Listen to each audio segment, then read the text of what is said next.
I am Sabiha. I am a student. I am in class 3. There are four members in my family. My father, Mr. Aminul Islam, is a teacher.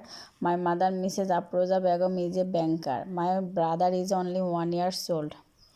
আচ্ছা, read the sentence, write T for true and F for false. সত্য হলে T আর মিথ্যা হলে F লিখতে হবে। The girl's name is Samia, এটা হচ্ছে ফলস, মিথ্যা, তার মানে F. She is in class 3, এটা সত্য, টি। ট্রু মানে T. She is a student, এটাও সত্য, ট্রু, তো ট্রু টি বসবে।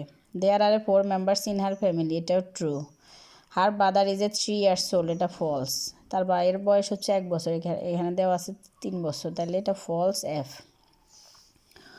What is the girl's name, এটা অ্যান্সার হবে the girl's name Sabiha.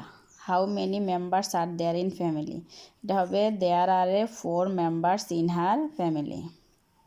What does her mother do, her mother is a banker. What does her father do? Her father is a teacher. How old is her brother? Her brother is 1 year old. Write the 3 sentences about yourself. তোমার নিজের সম্পর্কে 3টা বাক্য লিখতে বলছে। লিখবা my name is, যার যার নাম। I M a student, I am in class 3। তারপর হচ্ছে দেয়ার are 4 members or 3 members or 5 members, তোমাদের ফ্যামিলি মেম্বার যতজন তা লিখবে, এইভাবে 3টা সেন্টেন্স লিখে দিবা।